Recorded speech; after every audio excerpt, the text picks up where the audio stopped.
when your jacket's in. Let it drown inside my veins. The sweetest poison I could take. You make it an art, the way that you scar with every word. But before we reach the end, strip me down again. Come and get it one more time. Whoa. If you wanna lose your mind. Whoa. Come and get it one more time. Whoa. If you wanna lose your mind. Whoa. Come and get it. Come and get it.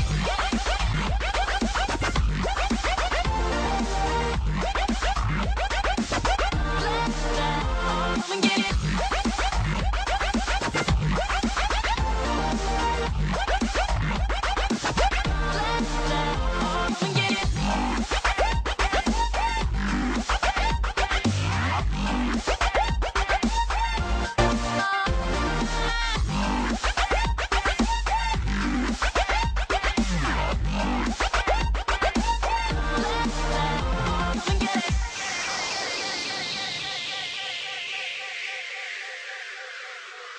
Swag scoop, whoop whoop.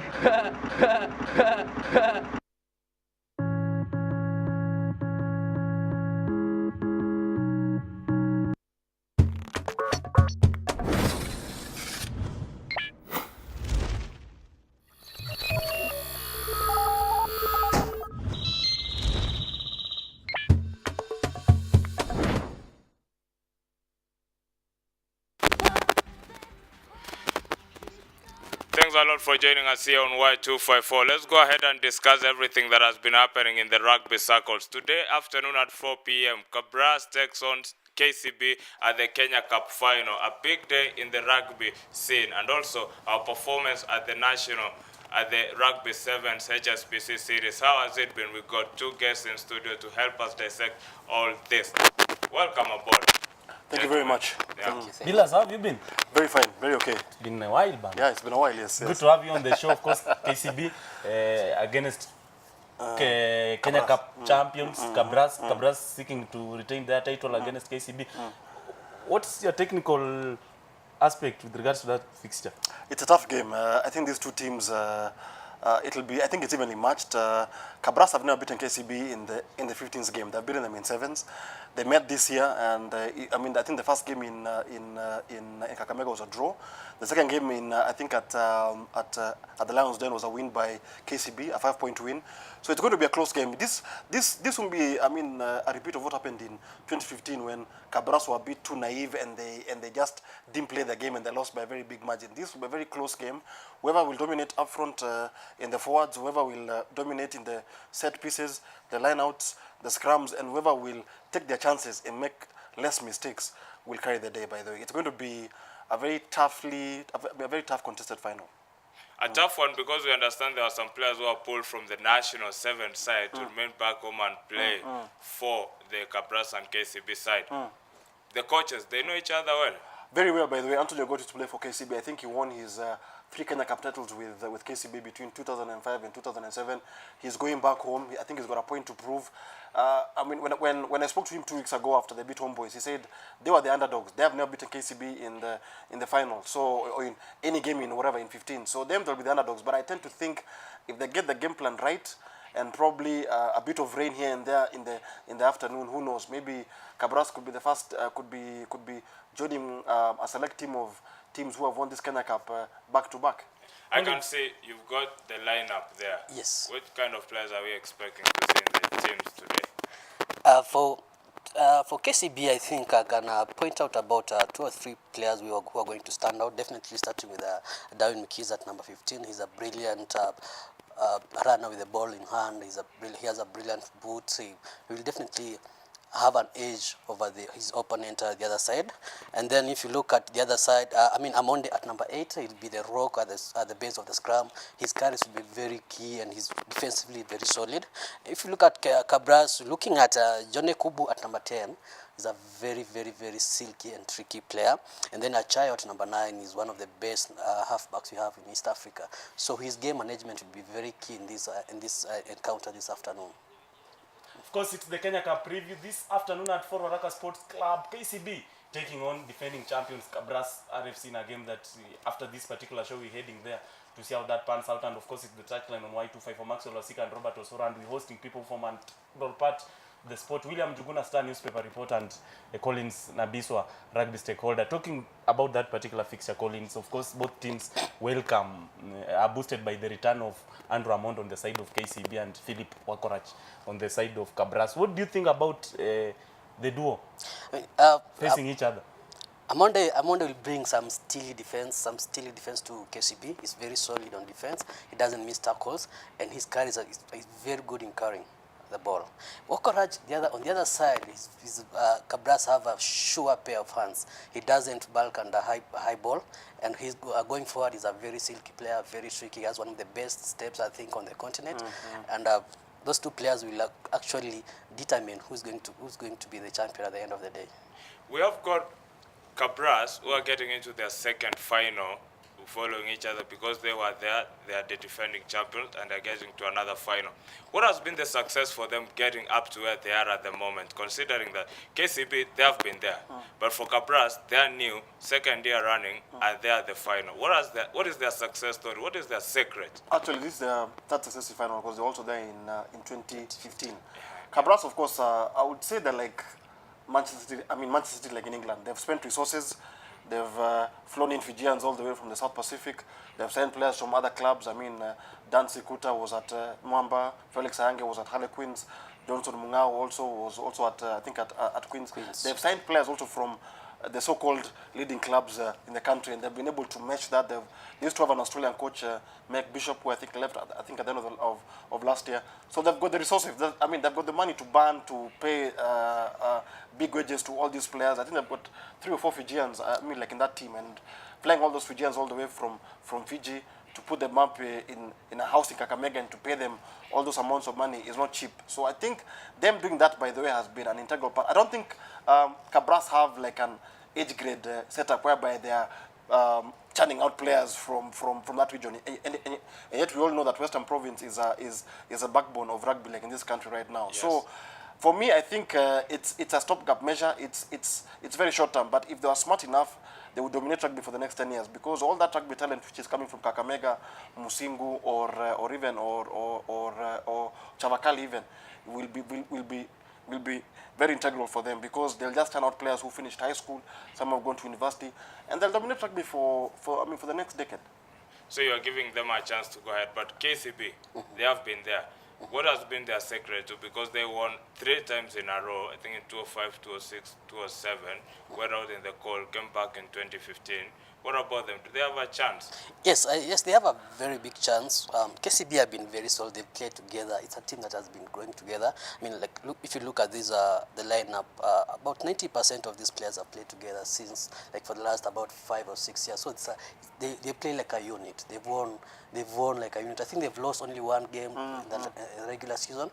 And so we find that these kind of players understand each other. It's not like Cabras, as Bill has said, is like a amalgamation of stars from across the country, but these are players that have grown together. They know how their strength and their players are their teammates' strength. But again, if you look at the lineup, especially on the bench, you find that they have also strengthened their squad by getting Shaban Ahmed from Wamba, who's on the bench, who is a very good utility back player. It's also going, when he gets in, it's also going to give them an extra edge. So I think it's a collective unit.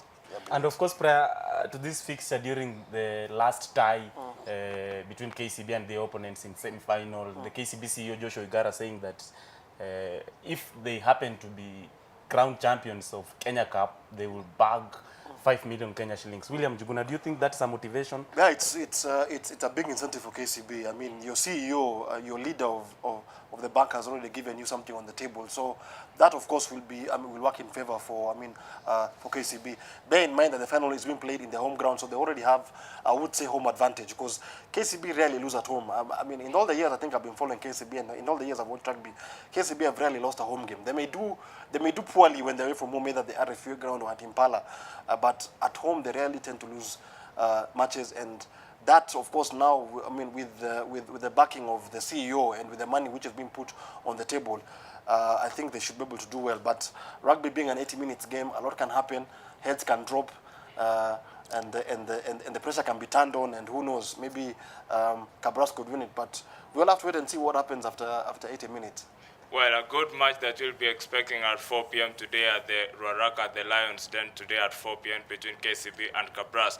Now, it is not every day that we get experienced journalists in rugby to come and talk to us when it comes to rugby, and even as media officers, we don't usually give a lot when it comes to rugby coverage. There's one angle you brought, Fijians coming into Kenya. What does that say about our rugby? Because we have got someone who is most of the time dominating the rugby series outside there. We got their players coming to our local league. Are we good enough, or we are really trying to be up there? I don't know. I tend to think it's a one-off because, as I'm saying, maybe there are 3 or 4 players in Cabras who if nurtured, can play better than the Fijians. By the way, yeah. The Fijians probably are here for the money. They're not here, per se for rugby. They would rather be playing in New Zealand or Australia or even South Africa or in Europe, because that's where they're in demand. Yeah. So I tend to think we need to start developing our players and nurturing them from a very young age, because the Fijians, they start very early, by the way. From age 5 or 6, they're knowing how to. They start playing with a bottle of water, yeah, or coconut, or a water bottle or a coconut. Yeah. So I think we need to do much better to improve our players and nurture our players so that they can have the same skill set like these Fijians bring on board. Because the Fijians are being paid quite good money to come and play rugby here in Kenya. For a Kenyan team. Yes. Now, let's talk about our Shujaa team. Yes, sir. Singapore, Canada, and this whole season with Namcos. What are your thoughts when it comes to that so far? For me, I think Namcos has tried. It's not easy being given a team without resources. He's only, like right now, the technical bench is only made up of 2 people, him and the physio, Lamek. So, he has to be his own assistant, performance analyst, his own SNC. And then going to the last 2 legs, you have a shortage of players. And see, you have to go and try to convince Africa Ange, who was focused on playing Kenya Cup with Mwamba, to come and play for you. It's just ridiculous. So I think we should not blame Namcos per se, Inson Simiyu per se, but we should look at the board.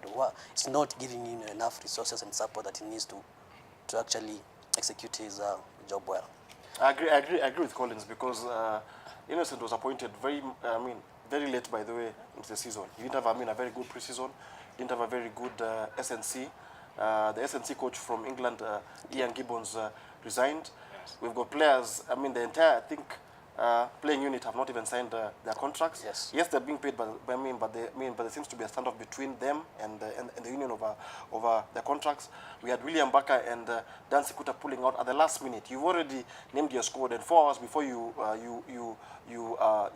go to Asia, they pull out. Actually, Scooter was pulled from the airport. From the airport. So it's not very good for for this team. I would say I'll judge Innocent Simiyu next season when he's done a very good preseason. He's got a very good SNC, and then from there, because next year will be very hard. We've got the World Cup in San Francisco. We've got the Commonwealth Games in Australia, and of course now you still have the World Series. So judge him after next season.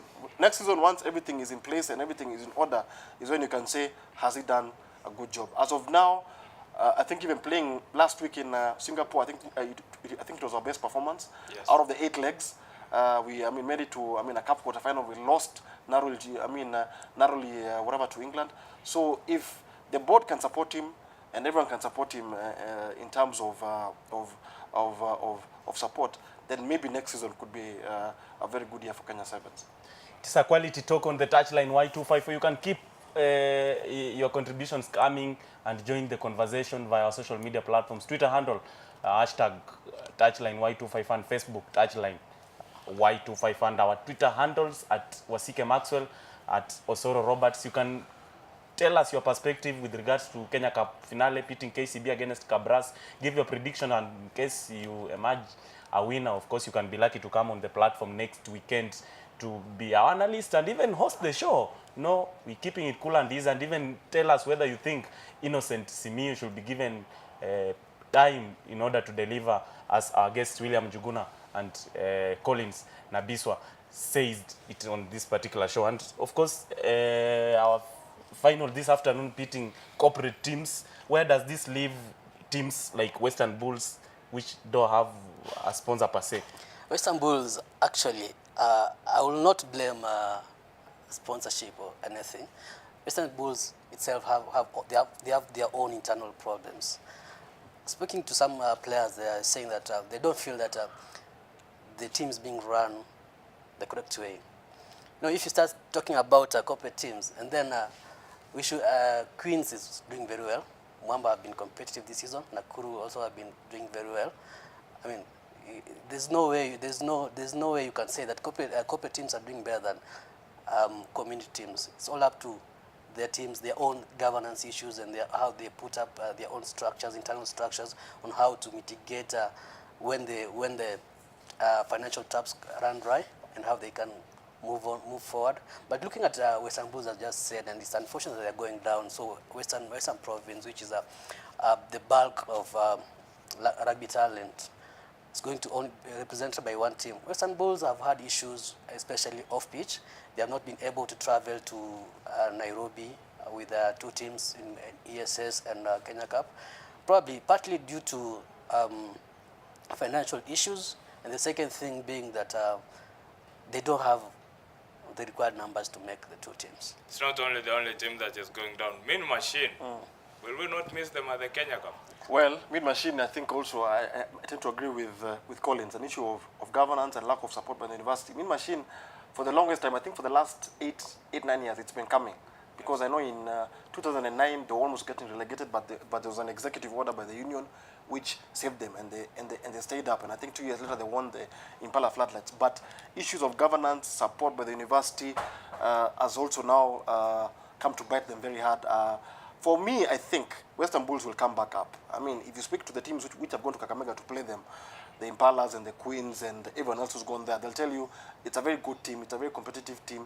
I think they'll wipe the floor with everyone else in the championship and come back up. Now the question is, do they have the support and the structure and the systems to ensure that they survive not only 1 year, but for the next 2 to 3 years in the top flight? Because once they can do that, by the way, then definitely there'll be a team to watch in the years to come. Billy, I think Western Bulls need to outgrow this mentality of looking up to one person for everything. Yes. I mean, it should now be run by probably a committee. A committee, yeah. Because right now they're just looking up to one person who makes everything, all the decisions, from playing unit to how it's to allowances, to even, I mean, it's not sustainable that way. They need to change. And that's my team that is on the receiving end. Western Bulls, not really sparkling this season in Kenya Cup. Of course, it's finale pitting KCB and Kabras RFC at Waraka Sports Club, 4 p.m. East African time, and the Touchline crew will be keeping an eye on that particular fixture to keep you posted with the result immediately as they happen. And 1 p.m. curtain raiser, of course, Eric Shali Cup finale pitting Impala Box against KCB as well. Now, as we wrap it up, talk to us about the general state of rugby in the country and why that game, traditionally, those epic fixtures take place at RFU ground along Congrad. Why Waraka Sports Club? Now, if you remember last year, Impala finished top of the standings at the end of the group phase, and the Kenya Cup Club caucus said that whoever finishes first will host the final. If you win your semi, you host the final. So if you finish 1 and 2, you've got a guarantee of hosting the final of the Kenya Cup. So this is the second year in a row it's happening. I also agree with you. I mean, I don't know how the capacity of the Lions Den is, but I've seen on pictures on social media it's been spruced up. It's looking quite nice, and hopefully we'll have a big turnout. So ideally, this being a Kenya Rugby Union product, it should be at the RFUA grounds. But even if you look at, I think they've borrowed heavily from what happens in Super Rugby between New Zealand, Australia, and South Africa. If you finish first and second during the group phase, you host the final. Now, on matters rugby, general state of rugby in this country, I think we are not doing badly, but I think a lot of work needs to be done. I'm very happy this weekend that our team, Chipu, is playing in the final of the Rugby Afrique against Namibia, which is tomorrow, I think at 3 p.m.